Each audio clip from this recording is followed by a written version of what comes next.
안녕하세요, 전시현입니다. 지난 시간에 이어서 세이노의 가르침 제4장 일은 어떤 일을 어떻게 어떤 사고방식으로 해야 하는가 제4장 계속 읽어보도록 하겠습니다.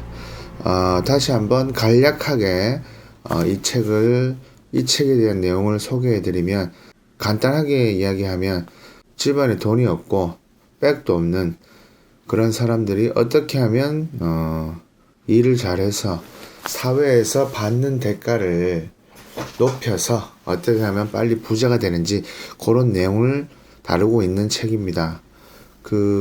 일반 책들처럼 뜬구름 잡는 내용들보다는 정말 현실적인 그런 내용들이 많은데, 아무튼 각설하고 쭉 읽어보도록 하겠습니다. 8시간 근무에 집착하지 말라. 일을 한 대가를 계산하는 방식에는 두 가지가 있다. 하나는 이러이러한 일을 해주면 얼마를 주겠다는 방식이고, 다른 하나는 언제부터 언제까지 일을 하면 얼마를 주겠다는 방식이다. 전자는 책임과 결과가 중시되며 각자의 역량에 따라 일하는 시간의 양이 달라진다. 후자는 누가 그 일을 하건 간에 비슷한 능력을 가진 사람이라면 같은 시간에 이룩하게 되는 일의 양이 비슷하기에 일하는 시간의 양이 중시된다. 물론 이 두 가지 방식이 혼합된 경우도 많다. 산업화 시대에는 노동시간의 양이 대단히 중요한 문제였다. 예컨대 그 시대는 방직공장 기계 앞에서 노동자가 몇 시간을 일하는가에 따라 생산량이 결정되던 시대였기에 임금은 당연히 근무시간의 양과 비례하여 지급되어야 하였다. 그러나 산업화 시대도 이미 일에 투여되는 시간의 양보다는 개인의 역량이 더 중요한 일이 많았다. 지금은 대부분의 일들이 그런 경우에 해당된다. 예를 들어보자. 당신이 어느 전자회사의 애프터 서비스 요원이라고 치자. 아마도 당신의 보수는 근무시간의 양과 비례할 것이다. 하지만 다른 서비스 요원은 그 어떤 고장난 가전제품도 자사제품이건 아니건 간에 30분 만에 원인을 발견하고 수리하는 데 비해 당신은 자사제품만 고칠 수 있고 시간도 평균 2배 이상 걸린다고 하자. 그리고 불행하게도 내가 당신 회사의 사장이라고 치자. 나는 당신의 일한 8시간을 절대로 다른 직원의 8시간과 동일시하지 않는다. 당신이 보기에 나는 정말 악독한 기업가일지도 모른다. 즉, 당신의 몸값은 쌀 수밖에 없다. 수없이 말하는 것이지만 부자가 되려면 일단은 자기 몸값을 높여야 한다. 그래야 종잣돈을 남보다 빨리 더 크게 모은다. 여기서 문제는 당신은 누군가와 경쟁할 수밖에 없는 상황이라는 점이다. 예컨대 당신이 어느 직장의 100명 중 1인이며 부자가 되고 싶어하는 보통 사람이라고 가정하자. 불행하게도 그 100명 중 틀림없이 당신보다 언제나 일의 결과가 객관적으로 우월한 사람이 있을 것이다. 그 사람이 8시간 일하여 얻은 결과를 당신도 같은 시간에 이룰 수 있다고 생각하는가? 그렇지는 않을 것이다. 당신에게는 10시간이 필요하다고? 그렇다면 이제부터는 10시간씩 일하고 그 차이 2시간이 어떻게 해서든지 주로 없어지도록 추가로 시간을 투여하여 지식을 습득하면서 스스로를 좀 더 훈련시켜야만 한다. 즉, 당장 하루 10몇 시간을 투자하기 시작하여야 당신도 그 일 잘하는 사람과 비슷한 단계에 오르게 된다는 말이다. 이 간단한 사실을 왜 사람들은 무시하는지 나는 도대체 모르겠다. 직장인들을 위한 성공지침서인 더 많이 받고 더 빨리 승진하라에서 저자 브라이언 트레이시 역시 자기 몸값을 높이려는 사람들에게 일찍 출근해서 열심히 늦게까지 일해라고 조언하면서 이렇게 지적한다. 미국 고소득층 상위 10%는 일주일에 50시간 이상 일한다. 상위 1%는 일주일에 평균 56시간 일한다. 더욱 중요한 점은 이들은 일할 때는 일만 한다는 사실이다. 이들은 시간을 낭비하지 않는다. 일찍 출근해서 즉시 가장 중요한 일에 착수하고 하루 종일 꾸준히 열심히 일한다. 이들은 동료와 잡담하는 데 시간을 버리지 않는다. 나 역시 일을 할 때 그렇게 하여왔다. 유럽 사람들은 어떨까? 일을 조금만 하고 삶의 여유를 즐긴다고? 웃기는 소리 작작해라. 나는 사업상 수많은 나라들을 돌아다니면서 일하는 모습을 바로 옆에서 지켜보았다. 어느 나라에서건 중류층과 하류층이 8시간 노동에 집착하는 법이다. 선진국들에서 8시간 근무와 주 5일 근무 제도를 지키는 것은 대부분 공무원, 육체 노동자, 하급 직원들이다. 하급 직원들과 육체 노동자들도 8시간 근무 중에는 신문을 보거나 잡담을 하거나 딴전을 피우지 않는다. 심지어 화장실 가는 시간이나 담배 피는 시간, 커피 마시며 잡담하는 시간 등은 자동으로 노동시간에서 제외되도록 하는 전자카드를 근로자 개개인이 착용토록 하는 유명 기업들이 부지기수이다. 반면에 한국의 근로자들은 일을 하는 건지 노는 건지 알 수가 없는 경우가 허다하다. 그래서 외국인들은 한국의 노동 생산성이 별 볼 일 없다고 지적한다. 외국의 경우 상급자들의 근로시간과 책임은 무한대이다. 미국도 그렇고 유럽도 그렇다. 나는 놀기 좋아한다는 프랑스에서조차 회사의 고위 간부들이나 사장이 밤 늦게까지 일하거나 휴일에 사무실에서 일하는 모습을 한두 번 본 것이 아니다. 지위 높은 사람들만 모이는 간부 회의 중에 먹게 되는 점심은 샌드위치 일색이다. 외국 영화를 보면 상급자들이 일 때문에 가정을 소홀히 하는 바람에 아내로부터 이혼을 당하는 장면이 부지기수이고 사장의 책상에는 처리하여야 할 서류들이 가득한 경우가 많다. 책상이 깨끗한 경우는 마피아 보스이거나 사기꾼이다. 한국 영화를 보면 사장이나 이사들의 책상은 대부분 깔끔하게 청소되어 있고 술 접대하러 다니다 알게 된 여자와 바람을 피우는 바람에 이혼을 당하면 당했지 절대 일 때문에 이혼을 당하지는 않는다. 결코 오해하지 말아라. 평생을 일 중독자로 살라는 말은 결코 아니다. 언제나 내가 직원들에게 입버릇처럼 한 말. 너희가 어제 밤늦게까지 일하였다고 내가 고마울 것으로 기대하지는 말아라. 일 때문에 늦게 퇴근하는 사람일수록 뭔가 잘못되었음을 깨달아라. 너희는 방직기계 앞에 서서 실을 뽑아내는 노동자가 아니다. 머리를 써야 하는 일을 하는 사람들이다. 나는 너희가 날이 갈수록 일을 빨리 마치기를 바란다. 우리 인생의 목적이 평생 일하는 데 있는 것은 결코 아니다. 바로 그 이유 때문에 하루라도 빨리 일에 능숙해져야 한다. 처음에 8시간 걸리던 일을 6시간으로 줄이고 남은 2시간에 추가적으로 다른 일을 수행하는 과정이 반복될 때 비로소 몸값은 계속 올라가게 되며 경제적 자유에 좀 더 가까워지게 되기 때문이다.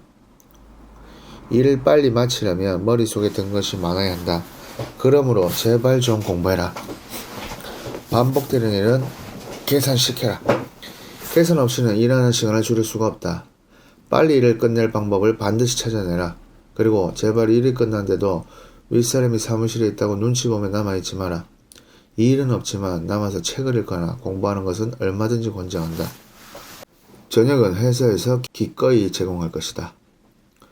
고소득층이 일을 많이 하는 이유는 그들이 일하는 것을 즐길 뿐 아니라 자신의 경쟁자들을 이기려는 승부욕이 강하기 때문이다. 일본의 경우를 볼 때 과로사를 당하는 사람은 고소득층이 아니라 40, 50대의 평범한 봉급 생활자들이며 대부분 일을 즐기지 못하고 스트레스를 받는 중산층이나 저소득층이다. 물론 당신 인생에서 직장이나 일이 그다지 중요한 것은 아니라면 이 일의 결과나 경쟁은 개의치 않은 채 8시간만 일하면서 느긋하게 살아도 좋다. 물론 당신은 승진도 늘을 것이고 자기 사업이나 장사를 한다고 해도 돈 벌기는 어려울 것이다. 어쩌면 당신 가족은 당신을 착하긴 하지만 무능력한 사람으로 생각하는지도 모른다. 하지만 당신은 이 사회에서의 경력을 생각하고 세상에서 받는 경제적 대가를 중요하게 생각한다면 8시간 근무는 이제 잊어버려라. 8시간 근무는 당신이나 노동조합이 원하는 기준이지 당신의 성공 여부를 결정하는 세상이 원하는 기준이 아니기 때문이다. 게다가 노조 간부들 중에서 장인의 경지에 오른 사람이 있던가? 선택은 당신의 몫이지만 세상이 원하는 기준은 만만한 것이 아니다. 이 일을 위해 자신을 완전히 버리지 못하는 자는 회사를 버리든지 자기가 회사에서 버림을 받는다. 사장의 재앙학에서 이하라 류이치가 하는 말이다. 나는 이런 류의 책을 좋아하지는 않는다. 프랑스 경제학자 랑그로와는 애덤 스미스의 보이지 않는 손을 빗대어 보이지 않는 발이라는 용어를 만들어냈다. 당신이 세상이 원하는 기준을 무시한다면 그 보이지 않는 발이 당신을 성공의 대열에서 밖으로 차버릴 것이다. 8시간 근무를 고집하면서 느긋하게 살면서도 그 보이지 않는 발에 채이지 않고 크게 성공한 사람이 이 세상에 단 한 명이라도 있다면 내 손에 장을 지지겠다. 세상이 원하는 기준에 맞추어 일하라. 나 하늘로 돌아가리라. 아름다운 이 세상 소풍 끝나는 날 가서 아름다웠다라고 말하리라. 라는 시 귀천을 쓴 천상병 시인의 소원은 내 집 하나만 있었으면 이었다. 심지어 그는 누가 나에게 집을 사주지 않겠는가 하늘을 우러러 목 터지게 외친다고도 했다.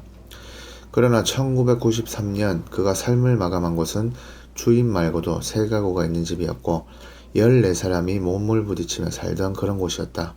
그래서 그는 가난은 내 직업이라고까지 했다. 왜 그는 가난했던가? 시를 좋아하였기에 시만 썼기 때문이다. 하지만 그는 돈을 다루는 상가대학을 다녔던 사람이다. 돈은 그의 아내가 찻집을 하여 벌었다고 하며 그 찻집은 2001년 현재 아직도 영업 중이다. 그가 가난하였던 이유는 무엇인가? 시집이 잘 팔리지도 않는 이 땅에서 시를 썼기 때문 아닌가? 시인으로서 시만 쓴다면 대부분 가난할 수밖에 없다. 그러나 똑같은 시인이지만 많은 책들의 편자 혹은 역자로 등장하기도 하는 류 시와는 내가 짐작하기에 전혀 가난한 시인이 아니다. 그는 보통 사람들이 무슨 글을 읽고 싶어하는지를 찾아내 상품화시키는 유능한 편집자이며 세상에서 대가를 얻어내는 마케팅 기법도 아는 사람이다. 당신이 시인이라면 천시인처럼 살 것인지 류시인처럼 살 것인지는 당신 스스로 결정할 사항이며 그 어느 쪽이 삶 자체로서 우월하다는 말은 그 누구도 하지 못한다. 하지만 어느 직업을 가졌든지 간에 세상으로부터 더 많은 경제적 대가를 얻어내려면 그 대가를 결정하는 세상이 무엇을 원하는지를 알고 있어야 한다. 세상이 원하는 것이 무엇인지도 모르는 채 자기 체면에 빠져 살게 되면 돌아오는 것은 실패와 좌절 뿐이다. 그럼에도 불구하고 실패한 자들은 대부분 세상이 원하는 것을 무시하면서 실패의 책임과 원인을 세상에게로 돌린다. 세상이 불공평하다느니, 세상이 썩었다느니, 세상이 학벌이나 인맥 등으로만 이루어져 있다느니 등등 실패한 자들의 핑계는 길고 긴 레파토리를 이룬다. 명심해라. 성공한 자들은 어떤 일이 잘못되면 그 책임과 원인을 자기 자신에게서 찾는다. 절대 세상 속에서 핑계를 찾지 않는다는 말이다. 예를 들어보자. 나는 자가용 기사를 한두 명 겪어본 사람이 아니다. 연봉 2천만 원을 주건 3천만 원을 주건 간에 보통의 자가용 기사의 경우 목적지까지 잘 모셔다 드리고 차량 관리 잘하면 되었지 뭐가 더 필요해? 라고 생각한다. 하지만 목적지까지 잘 모신다는 기준은 순전히 자기들 기준이며 차량 관리 수준 역시 자기들 판단에 근거한다. 약 10수년 전 기사 한 명을 새로 채용하였다. 그 시절에 나는 언제나 신경이 날카로웠다. 보통의 직원들은 사장에게서 야단을 맞으면 얼굴이 하루 종일 굳어 있는다. 하지만 그런 내가 별것도 아닌 일에 불덩이같이 화를 내었어도 5분 후에는 환하게 미소를 지으며 이렇게 말했다. 사장님, 약속 장소에 가실 시간입니다. 그는 자신이 아는 길이어도 지도를 미리 보고 샛길들을 확인하였다. 그런 태도를 보고 막히면 돌아가라는 책을 사다 주었더니 그는 너무도 좋아하였다. 대부분의 기사들은 길이 막혀 차가 꼼짝달싹 못하면 이게 내 탓이냐 하는 태도를 보였지만 그는 전혀 그렇지 않았다. 사장님, 저 옆골목을 한번 가보려고 하는데 어떻게 생각하십니까? 물론 나는 언제나 찬성이었다.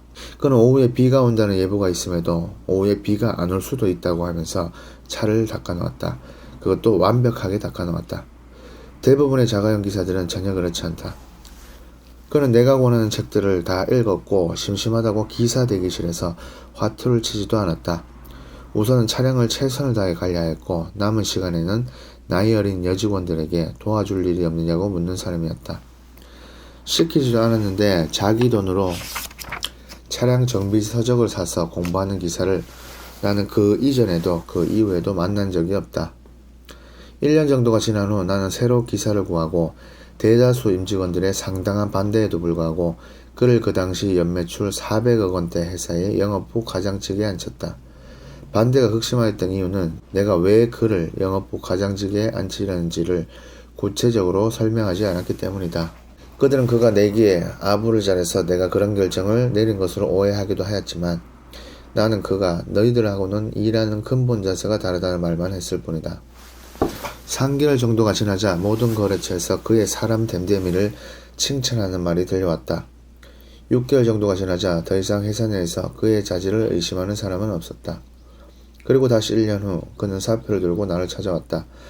돈을 어떻게 버는지를 알았다고 하면서 말이다. 나는 정말 기쁜 마음으로 그를 내보내었다. 몇 년 후 그가 업소용 김치 납품 공장을 아내와 함께 운영하고 있음을 들었다. 직원이 10여 명 된다는 말과 함께 말이다. 이 이야기에는 후기가 있다. 내가 그를 영업부 과장에 앉혔을 때 입사한 새 기사는 자기 선임자에게 무슨 일이 일어나는지를 곧 알게 되었다. 그리고 당연히 자기에게도 그러한 기회가 주어지기를 기대하면서 나에게 하는 모든 행동에 매우 신경을 쓰면 물론 내 가족들에게도 아주 공손하게 처신하였다. 내게 종종 자신이 이미 예전에 영업활동을 한 경험이 있었음을 설명하기도 하였다. 선임자가 영업부 과장직에서 사표를 내자 그는 내게 계속 조르기 시작했다. 자신도 영업부에서 일하여 보고 싶노라고. 하도 귀찮게 조르기에 그를 영업부 평직원으로 보내면서 영업부 임원에게 이렇게 말했다. 몇 개월만 데리고 있어라. 얼마 버티지 못할 테니까. 2개월 만에 그는 사표를 냈다. 왜 나는 선임자처럼 행동하고자 애를 무지 쓴 그를 무시하였을까? 세상이 원하는 자세로 일하는 태도는 뼛속 깊은 곳에 자리 잡은 인식에서 나오는 것이며 눈앞에 홍당무가 탐이 나서 나오게 되는 행동과는 그 질이 다르기 때문이다.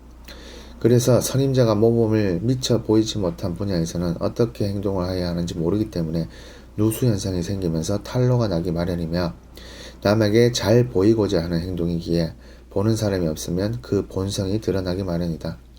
적토마는 홍당무가 없어도 잘 달린다고 내가 말하는 이유가 바로 그것이다. 이제 무슨 일을 하건 당신의 기준을 바꾸어라. 당신이 정한 기준으로는 절대로 부자가 되지 못한다. 부자들은 세상이 원하는 기준으로 일을 하여 온 사람들이다. 세상이 원하는 기준은 당신이 생각하는 것보다 훨씬 더 높고 넓고 깊다. 세상의 기준에 맞춰 일하라. 그래야 부자가 된다. 그러나 나는 자기 기준으로 일을 하는 사람들에게 세상의 기준을 아무리 기가 따갑도록 설명하여도 못 알아먹는 경우가 많다는 것도 경험적으로 안다. 그들은 오히려 덜 먹고 덜 싸겠다. 꼭 그렇게까지 하면서 아둥바둥거리며 살아야 하느냐고 말한다.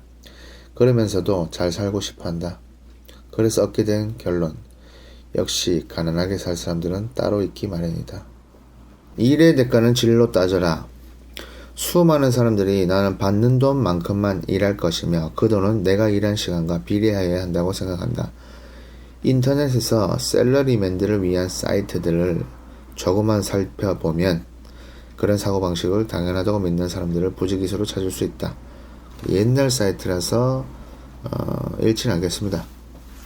그들은 같은 직종의 다른 사람들이 자신과 똑같이 일한다고 믿기에 남들이 받는 보수에 대단히 민감하다. 같은 학교를 나왔으니 대우도 같아야 한다고 여기며 같은 자격증을 갖고 있으니 똑같은 보수를 받아야 한다고 믿으면서 동일 노동, 동일 임금을 금과 옥조처럼 여긴다. 사람들 간의 질적인 차이를 인정하지 않는 것이다. 이것은 정말 산업화 시대의 노동자들이 가졌던 생각 그 이상도 그 이하도 아니다. 아르바이트 학생들도 그렇다. 피자헛을 들여와 한때 엄청난 성공을 한 성신재는 창업자금 72,000원에서 이렇게 말한다. 수많은 아르바이트 학생들을 써봤다. 이 중에는 나는 유명한 디자이너가 될 거야, 공인회계사가 될 거야 하면서 이까짓 아르바이트는 용돈벌이니까 대충 시간만 때우다 가자 라고 생각하면서 건성건성 일하는 학생들이 아주 많았다. 그들 중에서 단 한 명의 디자이너, 단 한 명의 공인회계사가 나오는 것을 본 적이 없다. 아르바이트로 접시 닦는 일을 하더라도 이에 미치는 사람이 본업에 돌아가서도 그 일에 미치고 결국은 성공하게 된다. 나 역시 그의 말에 전적으로 동의한다.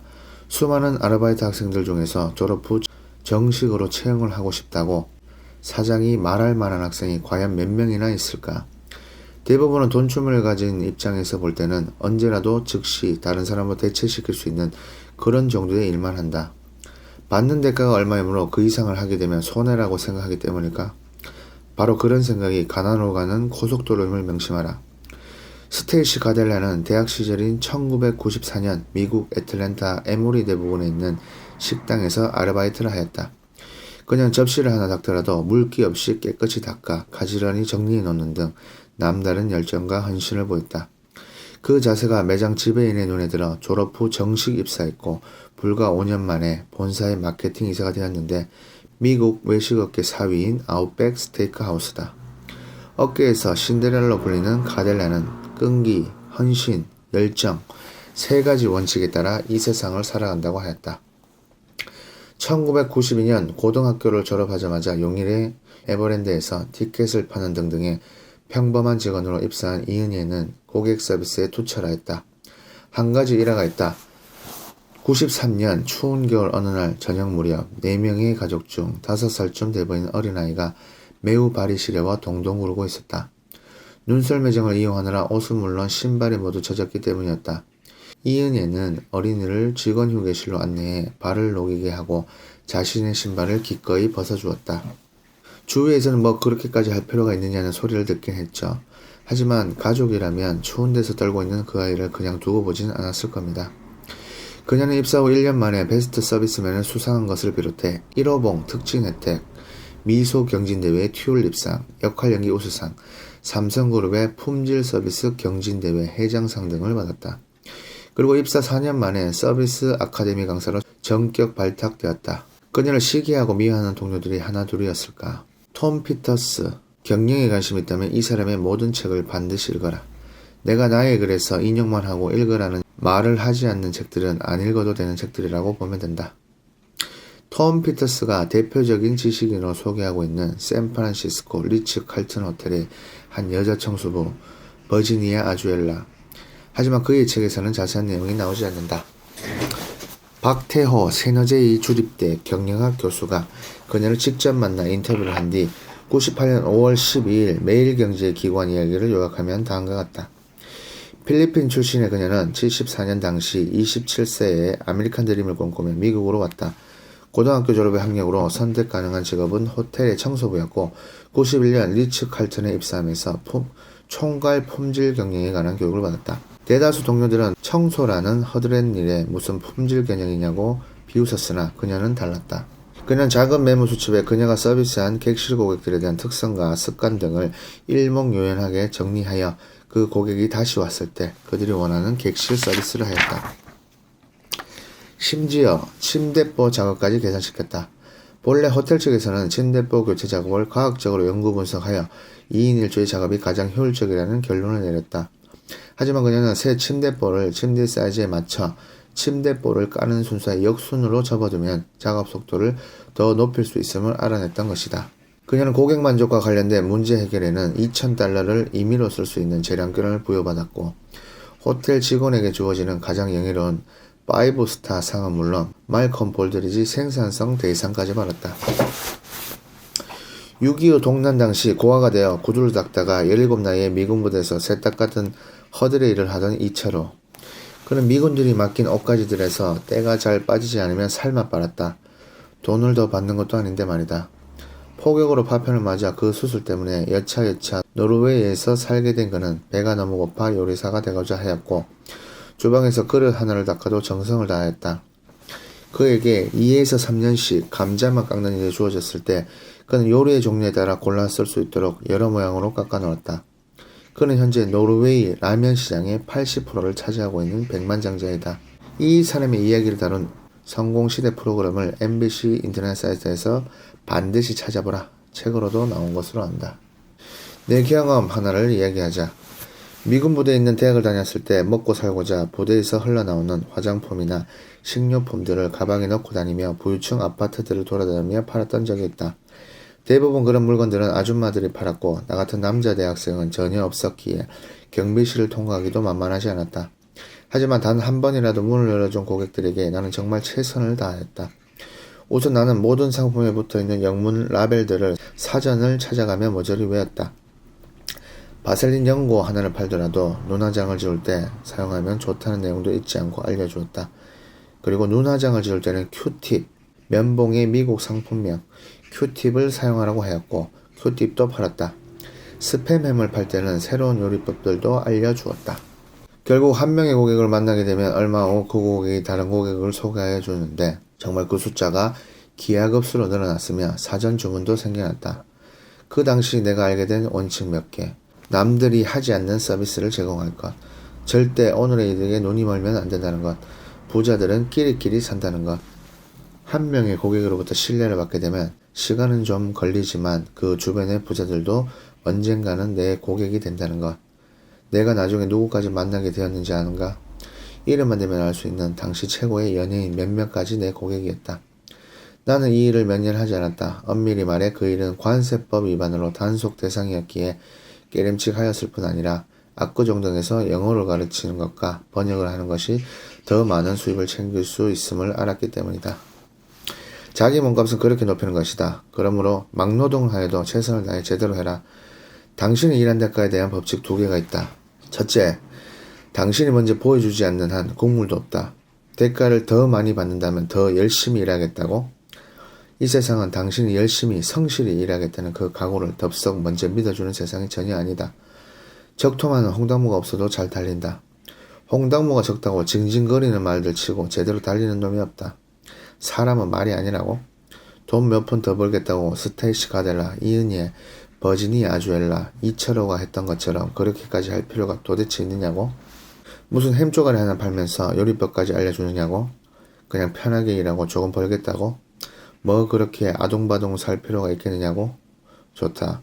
그렇다면 당신 생각대로 그냥 계속 살아라. 아무도 안 말린다. 단 조건이 있다. 절대로 부자들을 부러워하지 말아라. 왜냐하면 당신은 평생 가난하게 살 것이 뻔하기 때문이다. 하여간에 가난한 자들에게는 공통된 유전자가 있다. 둘째, 보상의 수레바퀴는 언제나 처음에는 천천히 돈다. 가속도가 붙기까지는 시간이 소요된다. 하지만 사람들은 겨우 몇 개월 열심히 하여보고 대가가 주어지지 않으면 실망하여 곧 일하는 본성을 드러낸다. 나는 이런 얄팍한 태도를 가진 사람들을 한두 번 본 것이 아니다. 며칠 밤을 새워 일을 하게 되면 자신의 월급이 그 다음 달로 인상되기를 바라는 이 조루충 환자들아. 세상은 이미 당신 같은 사람들에게 한두 번 속아본 것이 아니기 때문에 쉽게 당신을 믿어주지 않는다는 것을 명심해라. 신의 경륜에 수레바퀴도 천천히 도는 법 아닌가. 다 자란 한우 한 마리 가격은 300만원 선이다. 그러나 건강하고 질병 없는 우수한 종자를 뭇암소들에게 나눠주는 종우는 최고 3억원까지 한다. 사람도 몸값이 비싼 사람이 있는가 하면 그렇지 않은 사람이 있다. 사람은 어떻게 짐승과 비교하느냐고? 나는 소를 소와 비교하는 것이고 사람을 사람과 비교하는 것이다. 사람 위에 사람 없고 사람 밑에 사람 없다고? 사람은 누구나 평등하다고? 그것을 믿는가? 모든 사람이 평등하다는 말은 이론적으로 그렇다는 말일 뿐이며 그런 사회가 되어야 한다는 희망의 표현일 뿐이다. 사람이 모두 평등한 경우는 생로병사와 신합했을 뿐이다. 내 말이 여전히 귀에 거슬린다면 사람은 모두 평등하지만 그 사람들이 만들어내는 일의 결과들은 절대 평등하지 않다고 말하면 어떨까? 모든 중국 음식점의 주방장들이 평등한 인간이라고 해서 그들이 만드는 짜장면의 맛과 가격이 똑같은 것은 아니지 않는가?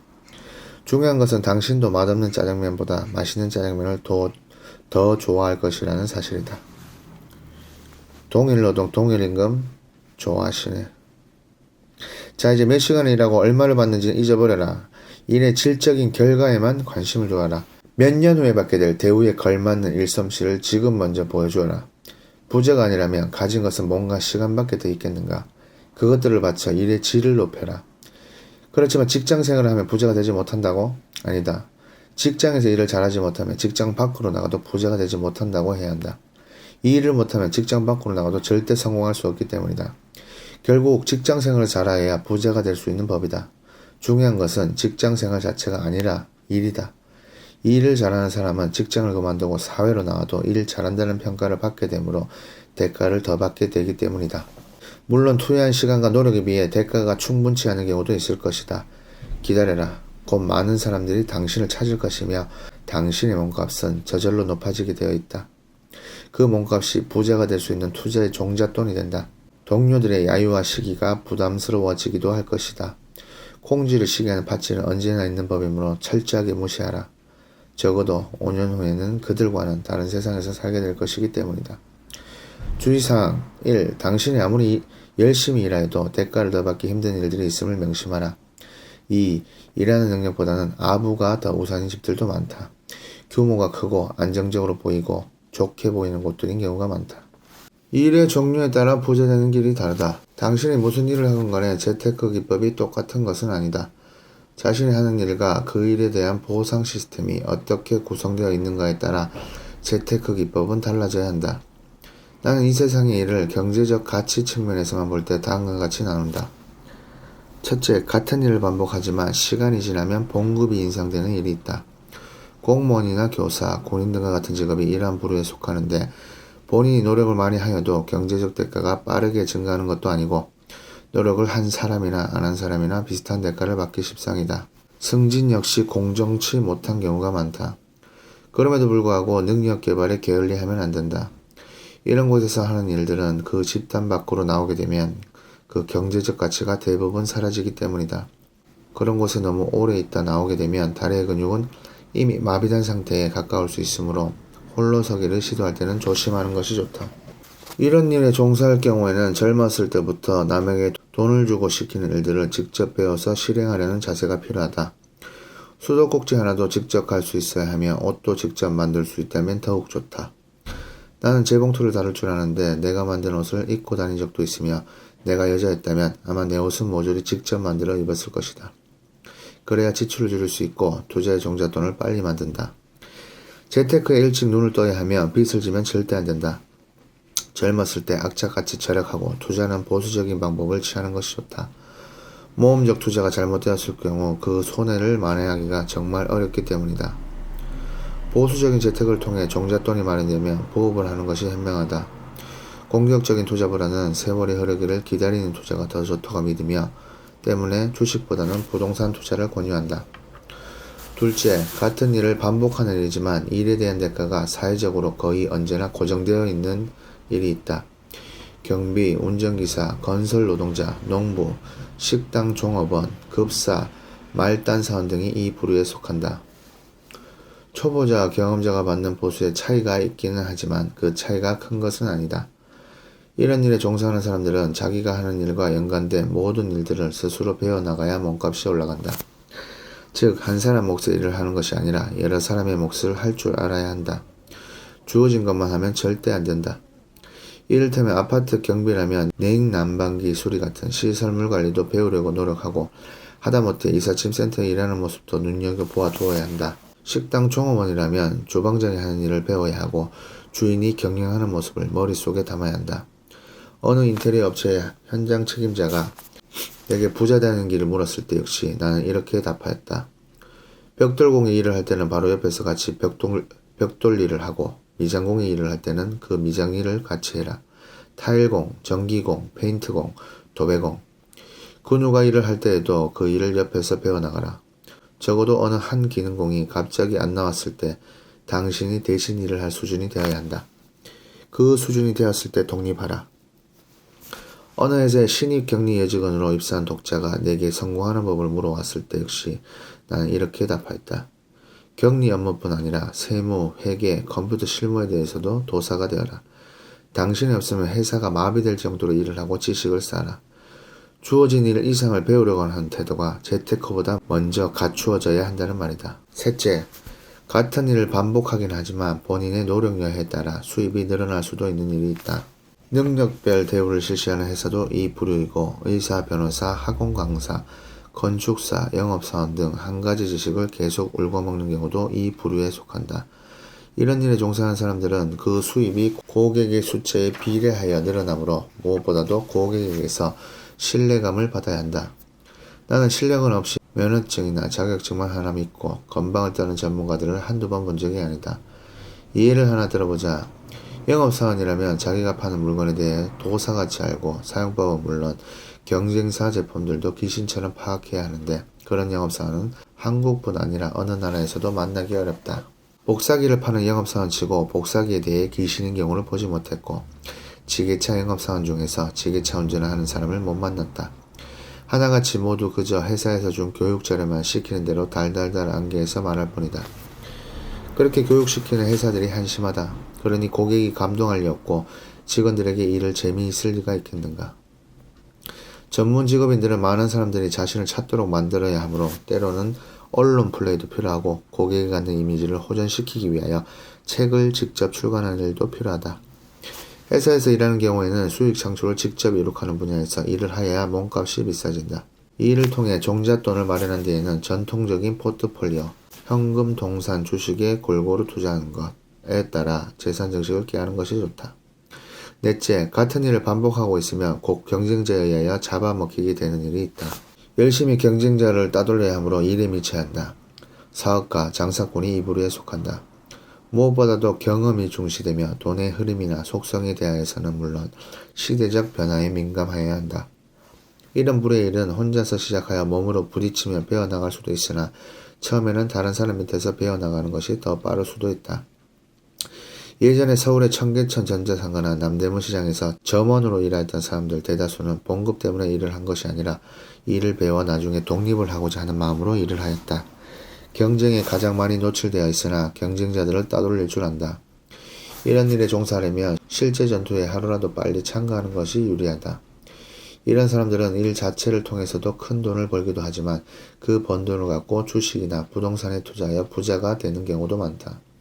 자신이 만든 주식을 공개하여 부자가 되기도 한다. 부자들은 대부분 이 네 번째 일을 하는 사람들이다. 그러나 주의사항이 있다. 한참 잘 나가던 사람이 갑자기 알거지가 되는 경우 역시 이 부류에서 제일 많다. 사업이 기반을 잡으면 가족이 살고 있는 집만큼은 사업의 승패와 무관하도록 만들고 아예 없는 재산으로 생각해야 한다. 사업체의 시세도 직접 챙겨야 한다. 특히 가장 잘 될 때가 가장 망하기 쉬운 때라는 것도 잊지 말라. 다섯째, 같은 일을 반복하지만 그 영역이 조금씩 더 넓혀지거나 하던 일이 다른 일로 바뀌는 일이 있다. 대부분의 봉급 생활자들이 여기에 속한다. 이런 봉급 생활자는 끊임없는 자기 개발을 통해 자기 몸값을 계속 비싸게 만들어야 한다. 첨단 직종이나 컴퓨터 관련 직종의 경우는 물론 다른 일반 직종에서도 신입사원 당시에 갖고 있는 지식 수준을 계속 유지하기만 한다면 퇴출 대상 1호가 된다. 우선은 자기가 하고 있는 일에서 기신이 되면서 상급자가 하는 일들에 대해서도 관심을 갖고 사장과 눈높이를 맞추고 시야를 넓혀야 한다. 언제 떠날지 모르는 직장이라고 하여 등한시하면 절대 안 된다. 직장에서 일을 제대로 배우지 못하면 사회에 나와 독립하기가 어렵기 때문이다. 직장에서 일을 잘하지 못할 경우에는 대우도 신통치 않으므로 부업을 생각하지만 부업을 한다는 것 자체도 하나의 일이다. 회사에서 새는 바가지는 회사 밖에서도 새기 마련이다. 일하는 것에 자신이 없으므로 자신이 손쉽게 돈을 벌 것 같아 보이는 다단계 판매 같은 것에 관심을 갖는다. 손해볼 것도 없을 것 같이 보이기 때문이다. 그렇게 해서 실제로 봉급 이상의 수입을 얻는 사람들도 있지만 어느 회사에서건 양다리를 걸치는 사람은 환영하지 않는다. 오히려 가족이 운영할 수 있는 부업을 마련하거나 중기술직인 경우에는 같은 종류의 일을 인터넷을 통해 구하고 야간에 할 수도 있을 것이다. 재테크 방법은 첫 번째 종류의 일을 하는 사람들과 동일하다. 좋아하는 일이라고 섣불리 하지 마라. 윈스턴 처칠은 일요화가였다. 그림 그리는 것을 꽤나 좋아하였기에 내가 천국에 가면 최초의 100만 년은 그림을 그리며 지낼 작정이다 라고까지 말하였다. 그는 심지어 피카소를 자기보다 더 아마추어라고 말한 적도 있다. JP 김종필 역시 일요화가였었고 르네상스 당시의 화가 르누아르의 소품, 장미 이외에 많은 작품을 소장하고 있는 것으로 알려져 있다. 그는 민자당 대표위원으로 있을 때 미술품 양도소득세 부과를 유예시켜 미술인들로부터 박수를 받았다. 장폴 사르트르는 전업화가와 일요화가의 차이를 예로 들어 전문성과 딜레탕티즘, 아마추어리즘을 명확히 구분했다. 예술을 취미로 좋아하는 애호가들로서는 결코 도달할 수 없는 경지가 예술의 세계에 존재한다는 것이다. 그러나 그의 생각과는 달리 일요화가가 전업화가 이상의 경지에 오르는 경우를 우리는 얼마든지 찾아볼 수 있다. 본래 파리의 증권중개사였으며 일요화가였던 폴 고갱이 그 예이다. 다니던 증권회사가 파산하는 바람에 매일같이 그림을 그리게 되었지만 그의 그림은 친구 고우의 그림들이 그렸듯이 팔리지 않았다. 아내와도 헤어지고 고우와의 우정도 깨져버리자 그는 타히티에서 원시 그대로를 찬미하며 유럽의 물질주의를 경멸한다. 전직 증권중개사였기에 물질주의의 종말을 누구보다도 더 잘 알고 있었을지도 모른다. 그래서인지 몰라도 그의 대표작 제목은 우리는 어디서 왔고 무엇이며 어디로 가는가이다. 앙리 루소 역시 가난한 하급 세관원 출신으로 본래 일요화가였다가 49세부터 비로소 전업화가가 되었다. 화가가 되기 위한 전문적인 교육은 전혀 받지 않았던 그는 단순한 색채와 뚜렷한 윤곽으로 밀림 속 온갖 식물들의 잎새 하나까지 다 묘사해내었고 20세기 미술사의 한 획을 긋는 선구자가 되었다. 그림 그리는 것을 좋아하는 일요화가였다가 전업화가가 된 사람들을 나는 행복한 사람들로 믿는다. 좋아하는 일을 하게 된 사람들이기 때문이다. 사실 사람들은 좋아하는 일을 하라고 한다. 국어사전을 보면 전문으로서가 아니라 즐겨서 하는 일, 좋아서 하는 일을 취미라고 정의한다. 좋아하는 취미가 직업이 되어 먹고 살 수 있게 된 사람들은 그래서 행복하다. 보도 셰퍼는 경제적 자유로 가는 길에서 사람들은 돈이 없기 때문에 좋아하지도 않는 일을 하게 되고 그런 일을 계속하는 한 돈도 벌 수 없다고 말하면서 몰두하고 있는 취미를 바탕으로 경력을 쌓으라고 추천한다. 그림 그리는 것을 좋아한다면 이루 화가로 서 경력을 쌓아가다가 나중에 전업하는 의미나 마찬가지일 것이다. 하지만 그렇게 할 수 있는 사람들이 과연 얼마나 될까? 몰두하고 있는 취미를 취미 이상의 단계로는 끌어올리지 못하는 사람들도 부지기수이고 심지어 특별하게 좋아하는 취미조차 없는 사람들도 수없이 많지 않은가. 다행히도 나는 호기심이 많아서인지 상당히 많은 취미들을 갖고 있다. 그 중에서 가장 좋아하는 것은 중학생 시절부터 음악을 크게 듣는 것이다. 현재 나 역시 클래식이건 팝이건 랩이건 가야금 산조이건 메탈이건 간에 가리지 않고 듣는 잡식성이다. 그래서 좋은 오디오를 갖추고 마음껏 음반을 사는 것이 희망이었다. 하지만 배고팠던 시절 내가 음악 감상을 좋아한다고 해서 할 수 있는 일이라고는 음악 다방 디스크 자키뿐이었는데 그 월급 가지고서는 10년을 모아도 마음에 드는 오디오 세트 하나 장만할 것 같지 않았다. 즉 내가 좋아하는 일을 한다고 하면 평생 고생문이 훤해 보였다는 말이다. 당신이 좋아하는 것은 무엇인가? 영화를 좋아하는가? 여행을 좋아하는가? 골프를 좋아하는가? 만화를 좋아하는가?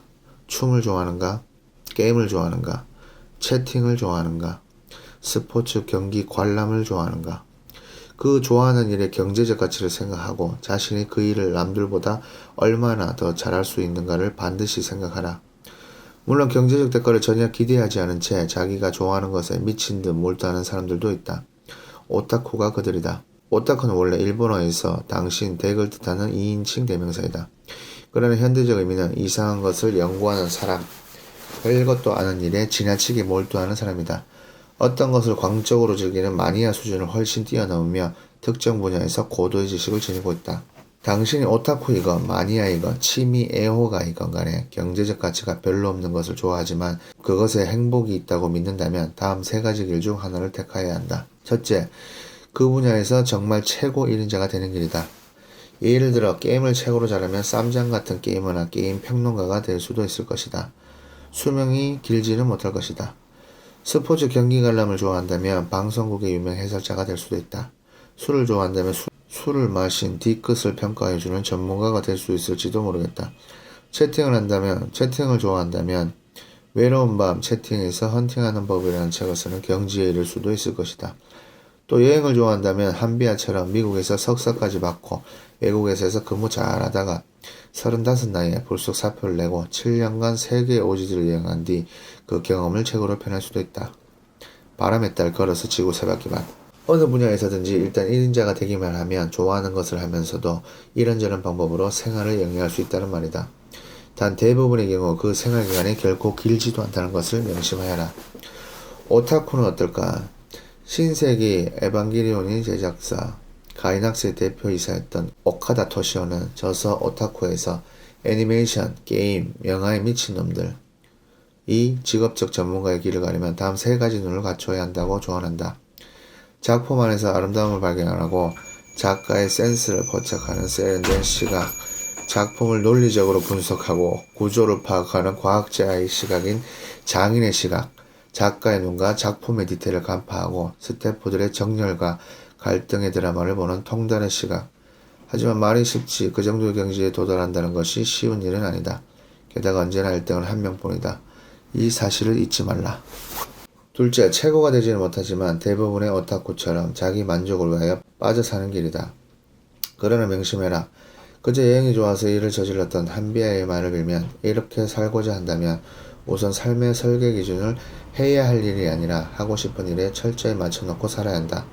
또 이 일을 하면 내가 얼마나 행복할까를 생각해야 하고 언제나 자신감 있는 당당한 삶의 태도도 있어야 하며 무소유를 즐길 각오가 되어 있어야 한다. 즉 대다수는 가난한 예술가들처럼 좋아하는 일을 하는 것에 만족하며 사는 것으로 행복을 추구해야 한다. 특히 경제적 가치가 약한 분야에서는 1등이 아닌 2등이나 3등은 대부분 형편없는 대우를 받는다. 한비아가 말하듯이 잘 살지 못해도 좋다는 뚜렷한 가치관이 있어야 하는데 이 길을 처음부터 끝까지 고수하는 사람이 과연 몇이나 될까? 세 번째 길은 다른 일을 통해 경제적 여유를 마련한 뒤 그 돈으로 좋아하는 것을 하는 것이다. 사실 대부분의 사람들이 택하는 길은 바로 이 길이다. 여행을 좋아하는 수많은 사람들이 생업에서 여행비를 마련하여 여행을 즐기는 것처럼 말이다. 김동주 치과의원 원작 김동주 역시 그런 경우에 해당된다. 그 역시 오지 여행 전문가라고 할 수 있는데 지난 십몇 년간 1년에 한 달은 여행을 하였다.